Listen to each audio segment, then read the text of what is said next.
Ézéchiel, c'est là que ça se passe. Fait que je m'excuse, là, mais on est loin d'être périmé. Là. OK?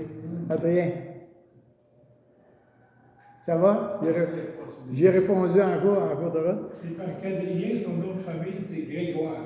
Ah! C'est un nommé Grégoire dans le OK.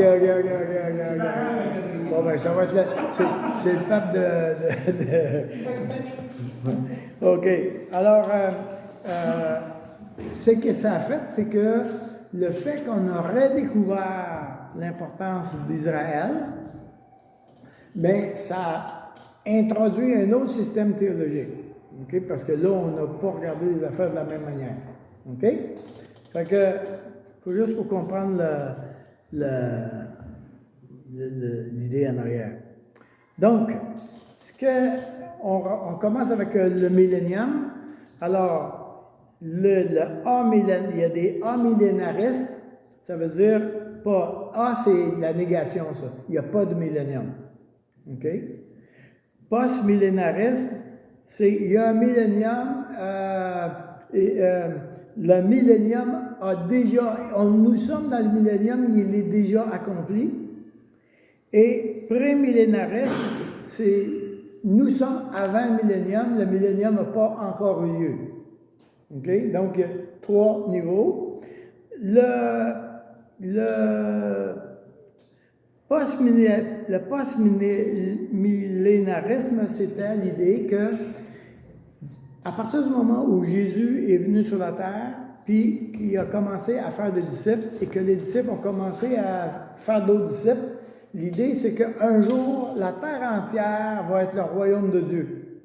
OK? Et quand Jésus va revenir, la terre entière va être remplie, ça va être juste des disciples de Jésus. OK?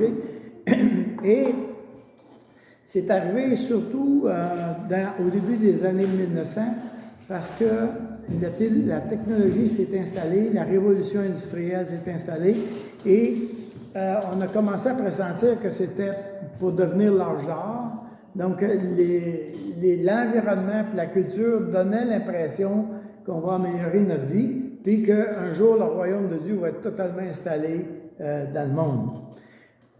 Là, il y a très peu de gens qui croient à ça maintenant. Parce que plus ça va, moins ça va bien. Ça fait que là, ils ont dit non, je pense que ça ne marchera pas notre affaire. Alors, il n'y a pratiquement plus personne qui est post-millénariste. Les amillénaristes, eux, je dirais, c'est le groupe le plus important actuellement. La plupart de l'Europe sont amillénaires. Il y a un grand nombre d'évangéliques qui sont amillénaires même au Canada, aux États-Unis. Et les prémillénaires sont surtout en Amérique. Il y a beaucoup moins de prémillénaires ailleurs.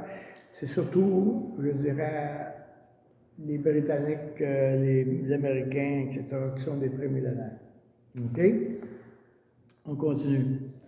Donc, le amillénaire, ce qu'il a fait, c'est qu'il dit, l'Israël et l'Église maintenant, c'est une seule chose, il n'y a plus de peuple Israël, il n'y a plus ça maintenant, c'est l'Église qui a remplacé Israël, et s'il y a des gens qui se convertissent, les Juifs qui se convertissent, mais ils font partie de l'Église, et il n'y a pas de millénium. Donc, l'histoire de l'Église continue jusqu'à ce que Dieu revienne. Quand Dieu va revenir, c'est le jugement final, c'est l'Armageddon, puis tout termine là. OK? Ça, c'est l'amillénaire. Il n'y a pas de millénium. Le post-millénaire, on a exactement la même chose. L'Église a établi son royaume sur la terre, puis maintenant que le royaume de Dieu est établi sur la terre, le Seigneur revient. Comme j'ai dit, eux autres aussi, Israël et l'Église sont ensemble, mais il y a de moins en moins de gens qui sont dans cette position-là. La troisième, la dernière groupe, c'est le prémillénaire.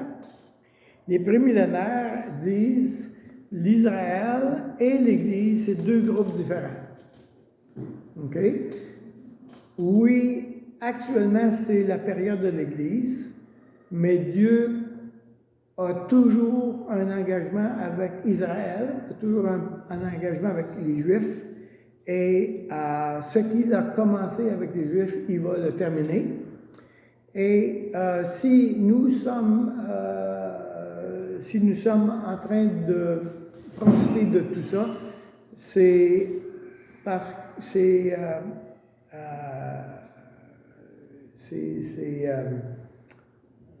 c'est une pure grâce. Tournez avec moi dans Romains chapitre 11.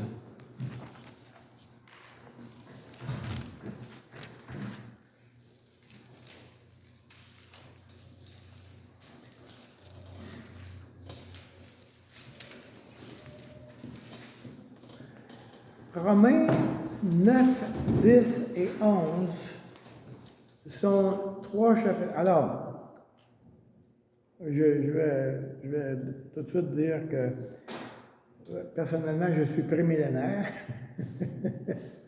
Et la raison profonde pourquoi je crois qu'Israël Dieu n'a pas fini avec Israël, c'est que le Dieu que je connais, quand il a promis quelque chose, il le fait. Donc, moi, si tu me dis que Dieu a laissé tomber Israël parce qu'ils n'ont pas accepté Jésus comme leur Messie, pour moi, c'est impensable que Dieu n'accomplit pas ce qu'il a décidé qu'il ferait avec ses promesses. C'est impensable. Je peux comprendre et je peux observer que Dieu, quelquefois, châtie ses enfants. Je peux observer que la grande partie des peuples juifs ne suit pas Dieu du tout. OK? Mais honnêtement, Dieu a sauvé le monde même quand on était ses ennemis. C'est pas mon attitude, c'est pas ma manière de faire qui empêche Dieu de faire arriver ce qu'il a l'intention de faire arriver. Alors, moi, je crois que ce que Dieu a dit, il a dit à Abraham, je vais faire de toi une grande nation, je vais être une bénédiction pour les nations, je vais faire de toi une grande descendance, etc. On peut la spiritualiser. Je crois qu'il y a un élément spirituel. Oui, je suis Abraham est mon père spirituel parce que j'ai la foi d'Abraham. Je crois en Dieu, comme Abraham a eu la foi.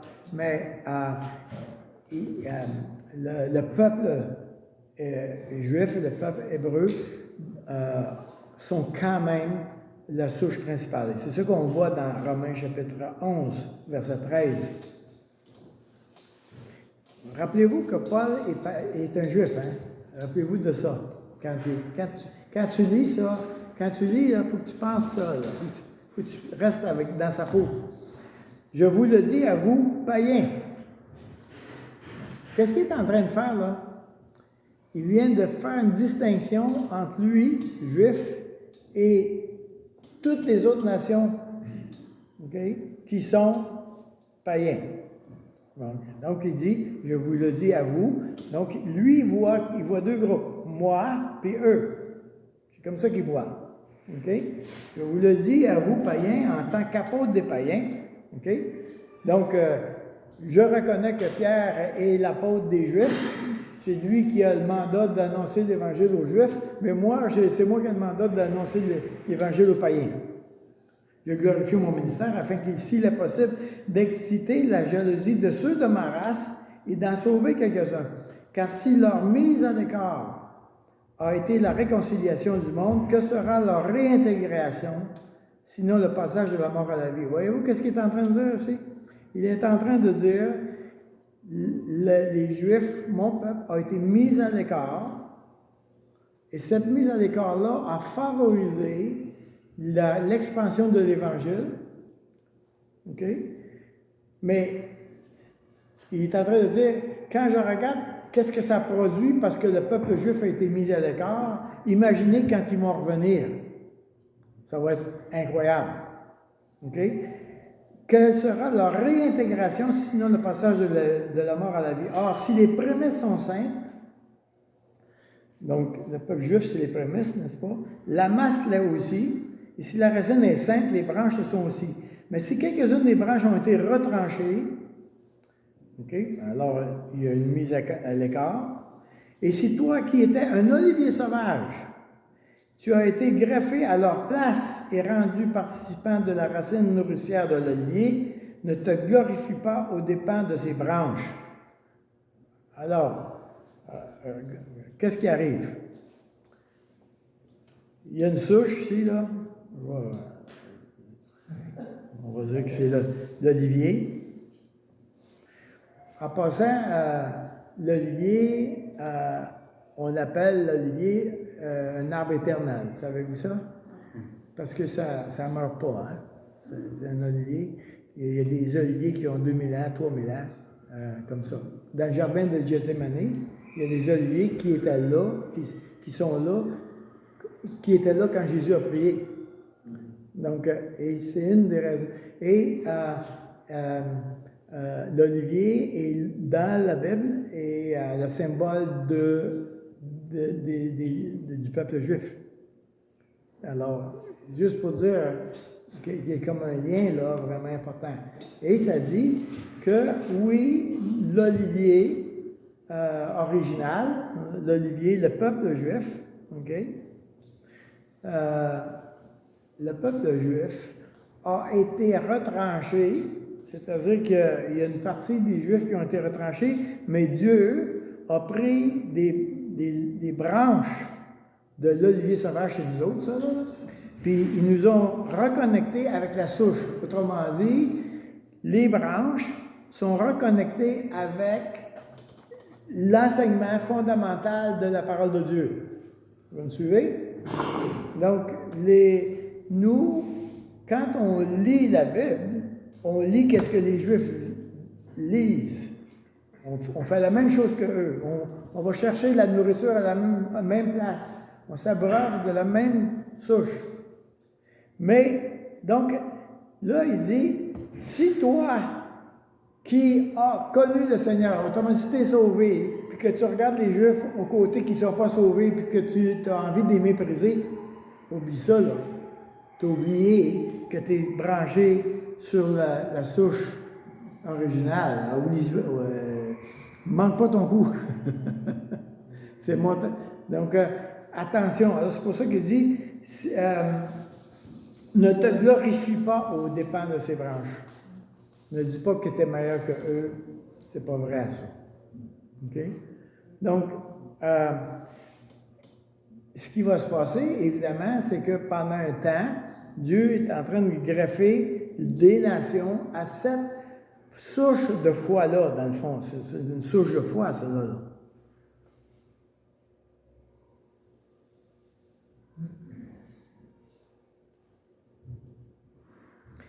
La souche de foi d'Abraham. OK? On a la foi d'Abraham. Romains chapitre 4. OK? Nous sommes les enfants d'Abraham. Voilà. Alors, nous sommes branchés à cette branche-là.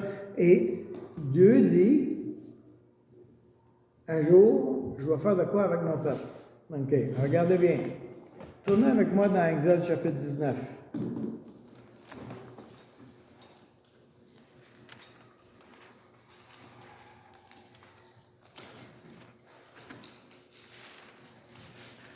Verset 5.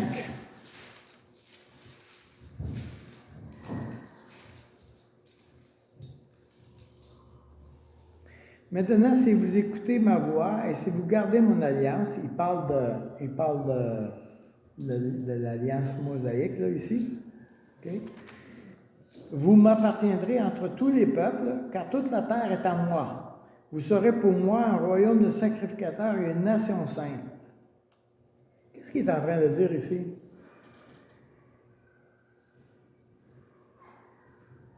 Il est